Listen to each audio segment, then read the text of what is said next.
Hello,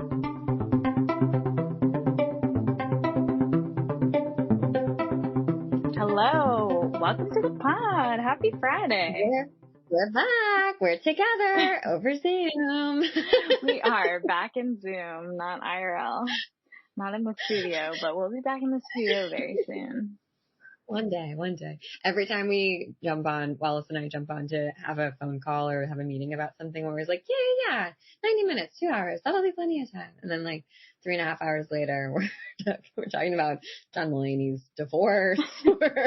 We're all over the map, but we are here. We are grounded down for today's episode about showing up on social media, narcissism, archetypes, digital protection, a lot of things that I don't know. I don't think that we think about that often, and we get stuck on that first speed bump, which is, how do I show up online? Like, how am I supposed to show up online on social medias when I'm like really scared to, and for a lot of good reasons. And I think like off the bat, there's one really good reason that a lot of people are scared to show up, and that's because they're afraid of getting canceled. There's a middle ground between totally being hidden online and being a complete voyeur and like being Kanye West. Yes. just being like, I say whatever the fuck I want. People cancel me over and over again, so I'm not actually canceled, and like everyone kind of hates me. But anyways, here's Donda. That like also can't feel that good to be so like belligerently, I don't care what anyone thinks about me. I don't care if what I say hurts people's feelings. Like, and I don't think that many people listening to this are going to be like, yeah, fuck other people's feelings. I do what I want. That's not really the point. That's not what we're talking about here today. No. I think one of the things that's interesting about this idea of showing up online versus we were talking about voyeurism is the idea of, why do you have social media? Just asking yourself that and taking a moment to think about it and just question whether it's for your business or personally. I question that often when I'm not participating on it or I'm not posting anything or sharing anything. I'm like, well, why do I have it if I'm not going to participate in something that needs reciprocity? It's a social app. You need to participate in order to receive. Yes. Oh my gosh. That reminds me. I'm watching this show, The Only Murderers in the Building. Ooh. It's a new Hulu show with Steve Martin and Martin Short. Is it good? It's really cute. It's like kind of campy and dorky, but it's really cute.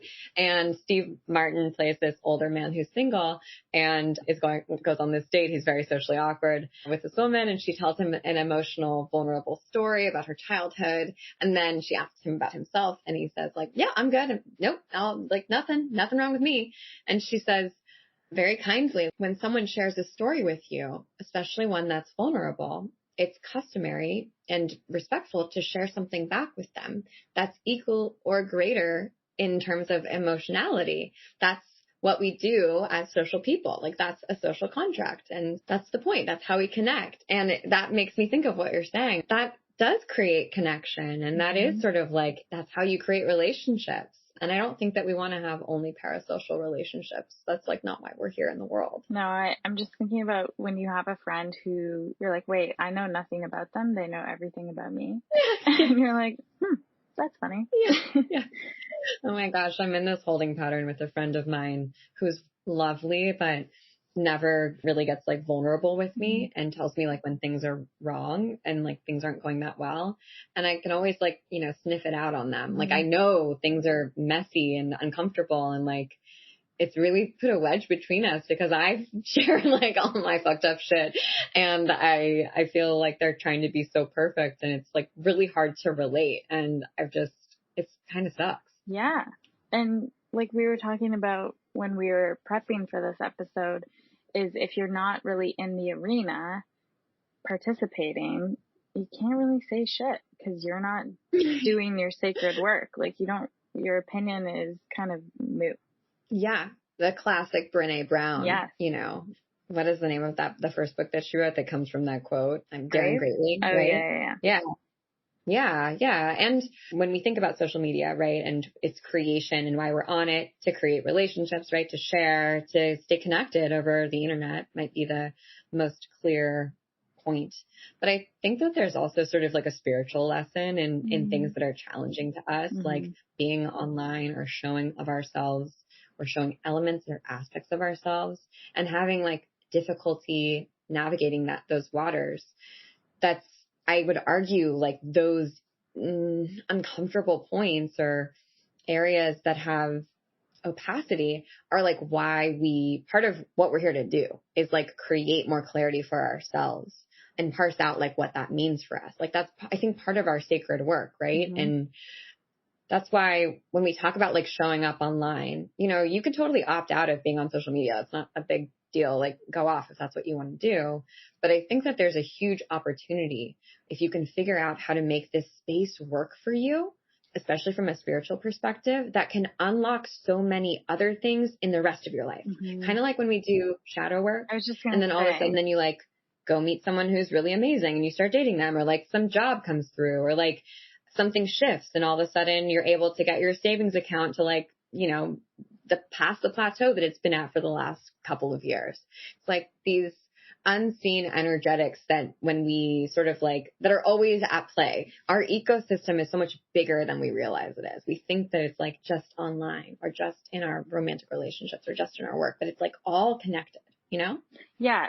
It's acting as if, yes, the internet is separate from real life in a way, but it mirrors it mostly. Yeah. And we act as if it's totally separate and not part of the ecosystem. And I think so when you opt out, you are choosing to opt out of a part of life that 99% of people, well, that's probably not true population wise, but societally. 95. Yeah. I mean, like, isn't everyone on Facebook pretty much? Yeah. Yeah. So you're choosing to opt out of an aspect of life. I have in the past wanted to opt out myself, but I've come around to feel like it's similar to the monk who goes to meditate in a cave. And it's like, well, okay, that's cool. You're not going to be like triggered in a cave. You're just going to be like meditating with you yourself. And if you're getting very constantly triggered on Instagram, at least for me, I think it's been such a lesson in just looking at those darker spots.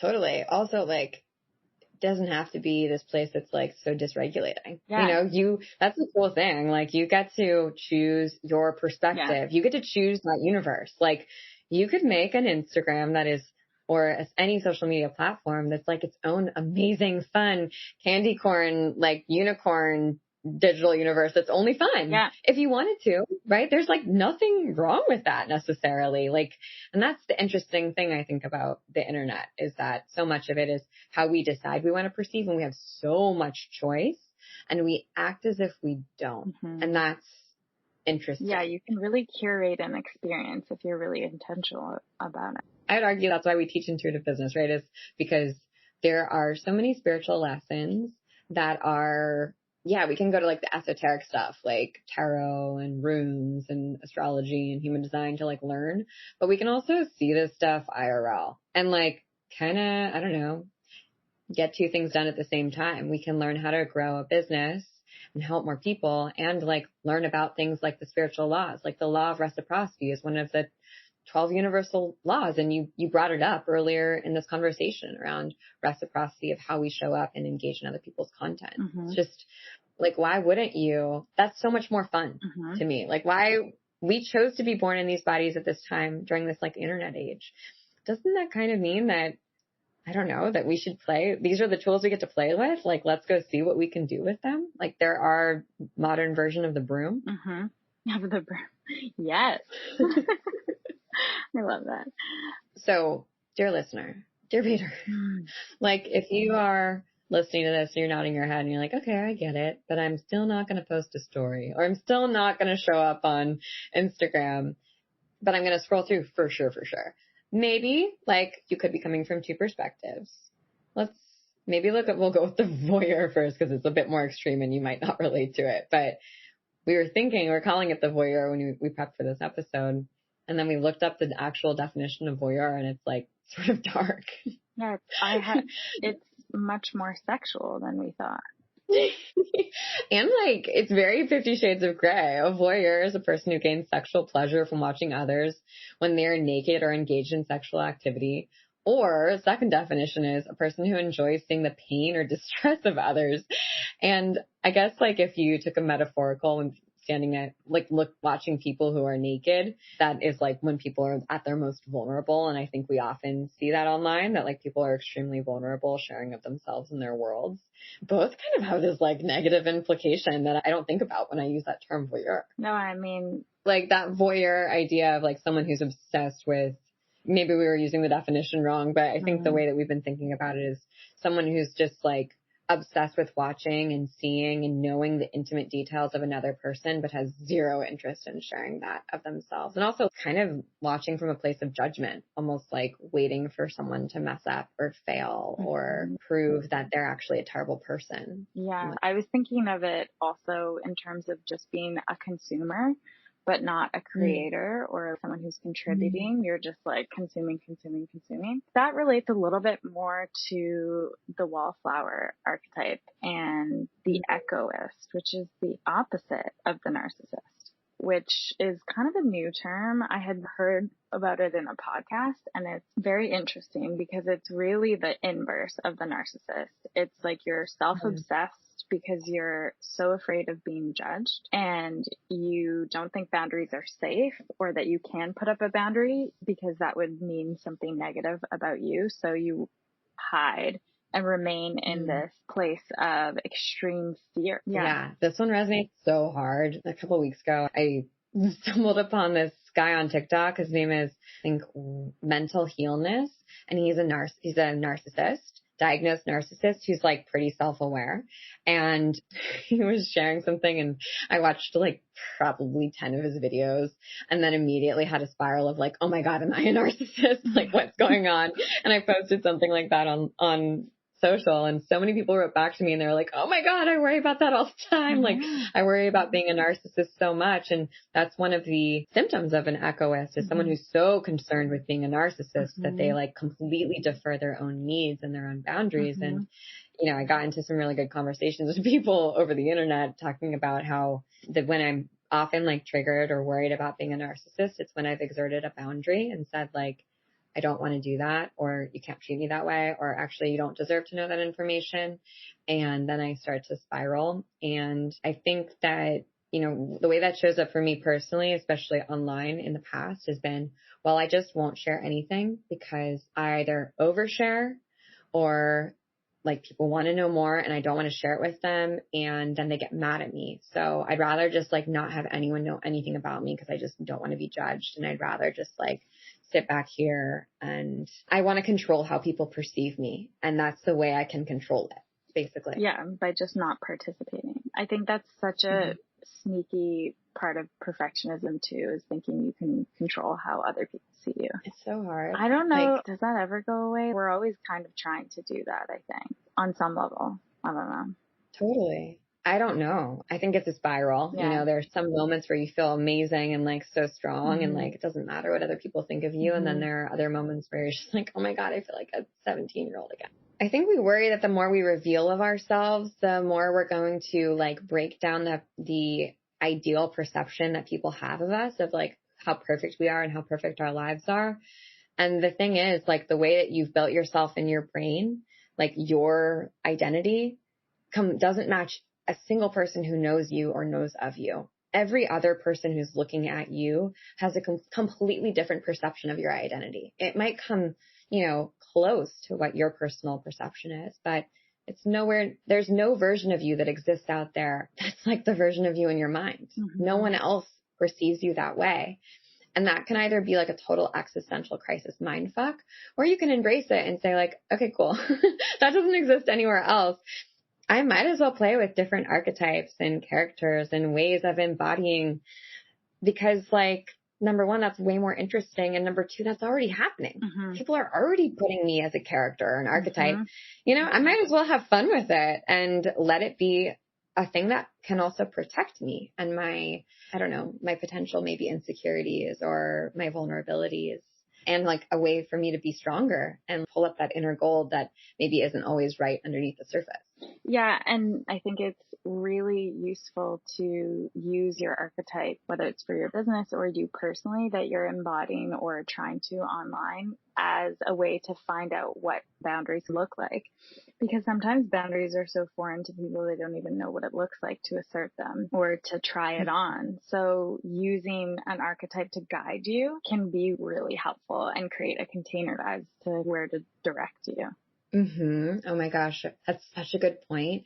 I was talking to a friend yesterday who's an amazing wellness business owner. I won't blow up her spot, but she was talking about how someone totally like dragged her in reading and said, "You have big intern energy." And she's like running $1 million Ouch. wellness business, right? Like making products and stuff. And she was like, that's rude. And so she decided like, okay, I'm not going to have big intern energy anymore. I'm going to be like CEO boss lady. And she said that literally overnight, she like was able to become a different person and have all of a sudden it was like so obvious to her what she needed to do, like how she needed to run meetings, how she needed to respond to emails, like how she needed to schedule her time. And it's not that she like read a new book or like learned a completely new way of like running her business. It's just that she like embodied a new archetype overnight. So I just love that. It's kind of crazy how easy you can do it. The future visioning sessions in the North Node is such a good example of that, because it's just stepping into future you now and asking yourself what you would do now. Yeah, it's so simple and also like truly so life changing. And you think that it's going to be hard, but then you just start acting like that person, or you say, what would that person do? What would that boss bitch archetype do? What would a power editor do? What would a creative genius do? And it becomes really, really clear. And we can embody as many archetypes as we want on the internet. We don't even have to tell other people what those archetypes are. We don't have to have just one character. No.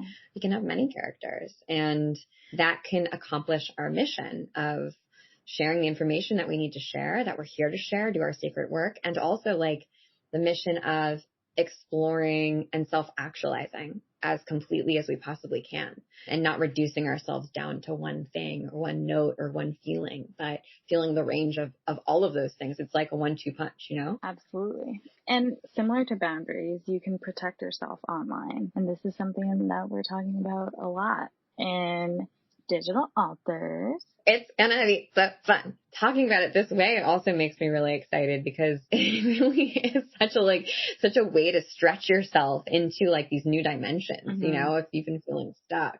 But if like embodying an archetype, you're like, I don't know, I haven't posted on my feed in like 6 months. I don't know if I'm just gonna like come in swinging with a new archetype. There's other ways to like take baby steps towards that. And I think like the first thing is protecting yourself, because you need to feel safe. And if we don't feel safe, then we're not going to be in action. We're going to stay stuck. So there are so many ways to protect yourself in the digital sphere that are esoteric.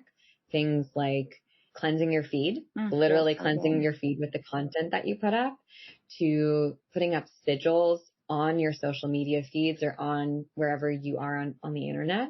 And sigils can be, you know, sigils are just visual spells. And so they can be as complex as an image that you create and put on your feed, but they can also be things like emojis. You know, they don't have to be these like big, huge, obvious. I mean, I'm sure if you pop into Holisticism or my Instagram, you'll see some sigils that are happening. And I think that there's some also obvious ways to protect yourself that are pretty realistic, like making sure you've got copyright and making sure that you've got a really airtight password, and making sure that you, when you're putting out content into the world or information in the world, you're crediting people, you're using journalistic integrity, you're being thoughtful and conscientious, and like you're even like editing your work and making sure that your copy says what you want it to say and expresses your feelings as clearly as possible, so that there's less gray area for people to interpret something else from what you've said. And that, I think, stops a lot of people. They think that they're bad writers, and you're not.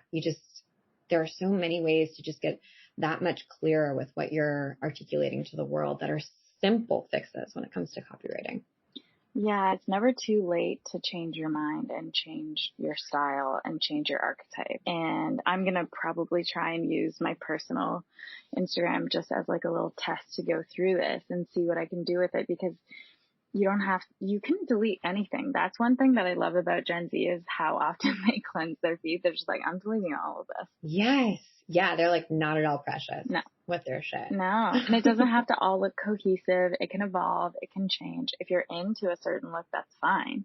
But giving yourself that permission. Yeah, that's such a good point. Gen Z is so good at that. Like just feeling into what they're feeling in the moment and acknowledging that it's true and that it can change. And like what is true for you 2 weeks ago might not be true in the future. And that's okay. And actually setting up and applying that same filter to other people as opposed to looking at something, dredging up something that someone did 5 years ago on Instagram and being like, wow, can you believe this horrible thing that I mean, let's temper that. But like, can you believe the type of person they were? Maybe they were a girl boss, right? Or they were like all about the girl boss movement. And now they're not. I feel like Gen Z is like, yeah, people change. And I don't think that our generation has quite like swallowed that pill yet. And I also think when you're participating in whatever respective platform, you have more empathy for the people who are trying new things and putting themselves out there, and you can see them in a new light when you're actually participating in that too. And I think that empathy is a great thing on social media. And I'm saying this to myself a lot of it. Yeah. I mean, something that I think about a lot because we have some haters, and I think about how if you don't have empathy or compassion for other people, then you have even less empathy and compassion for yourself, and how just like that sucks. That sucks. Like if I think you're being mean to me, I can't imagine how mean you are to yourself. And I feel really bad about that. And also like, you don't have to be a bitch, or like, you don't have to be an asshole to me, Yeah. just have a little self-compassion, my guy. Because I'm cleansing my feed and I got some protection spells, so watch out. And we love a good block. We love a block feature. Yeah. Personally. I love unfollowing people when it just doesn't work anymore. Same. Love to unfollow, especially if I'm triggered by someone. I can just unfollow them. It's wonderful. Anyway, I'm really excited for this class. It's going to be so fun. So Notion for Magical Baddies, Digital Altars, and Social Media Spells. It's just a 4-day class cohort. It's live. So we're starting on Tuesday, going all the way to Friday. And then we have a Saturday school, which is like a Q&A and sort of like office hours with the team. But every day there's an hour-long lesson that's live with the group. And the first day is all about how to make social media a place for magic and fun, and using boundaries and protection, sigils, feed cleansing, digital altars, social media archetypes. And we made a bunch of templates on how to choose your archetypes, how to like create your digital altar, a digital spell tracker. Wednesday is all about ecosystem thinking and building a cohesive content strategy with everything that you're doing in your business, which I think is like a thing that sucks people's energy, is trying to create too much and not bringing all this stuff together, because that's hard. It's really hard. Like no one teaches you how to do that. They certainly don't teach any of this shit in college. Thursday is all about creating visual content foundations. And there's an amazing visual branding idea book sort of template to help you get started. And the programs we use, how to make your own, how to make your own sort of system around ideating new projects as they come up.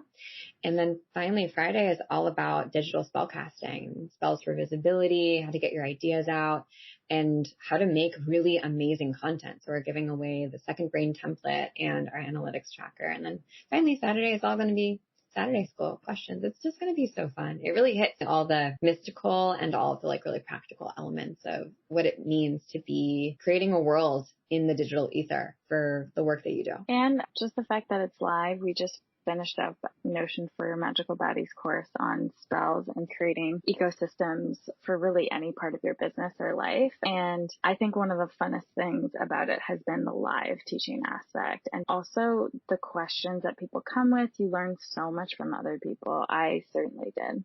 Yeah. 100% of our participants said their favorite part was the live classes and like getting to learn in real time. And it feels really amazing to be able to offer that for people, because it's more work for us. So it's nice that we get to do it and it's working. And also for participants, 50% half of the class last time completely finished their assignments like for the course and were able to get money back, which is unheard of. Usually digital coursework, I think they say like 2% of participants finish the actual digital course. So That's a really amazing. People made such good templates. Yeah. Oh my God. The templates are so good. Fuck. They're so good. But anyways, we're talking a lot about like boring inside voice stuff. So anyways, long story short, this is going to be a really fun class, and we're not offering it again in 2021, right? This is the last time we're going to offer it. So if you want to learn about digital altars and basically digital spell work and the practical magic of making content online, I think this will be really fun for you. You're going to get some awesome templates, and you also get replays of all the classes. If you can't join us live, totally fine. You can enjoy the replays at your own leisure. Mm-hmm. Also, we're going to start every single class with an active exercise. And so you're going to actually have content that's created. Even if all you do is show up to class, you're going to have content that you can use for at least 5 days on your social media by the time class is over. If anyone out there is like stuck in the voyeur, wallflower, liminal zone and wants to break free, choose to see the internet world differently. Mm-hmm. Like, instead of viewing it as this hellscape that you need to navigate, that's a battleground, view it as a playground and just see what happens. See how your perspective changes if you say, this is a place to play and have fun. And what I do here will ripple out into my real life. The more fun I have here, the more fun and magic I'm going to see in my real life. I guarantee you that will change things. Even if you don't show, like, even if you just post silly little stories, like, things will change. So yeah, flip it from battleground to playground and just see what shifts. I love that reframe. Let's go play. Notion for Magical Baddies Digital Altars starts on Tuesday, September 21st, which is the autumnal equinox. So you have a couple more days to sign up. If you're listening to this later, sorry, you can't join us now, but you can join us the next time around. So you can sign up for the wait list. And when you submit your homework, you get $50 back. So it actually ends up being a lot cheaper than the list price. We'd love to have you join us. We're going to put the link below. And thanks for listening. Thanks for listening. Bye. See you later.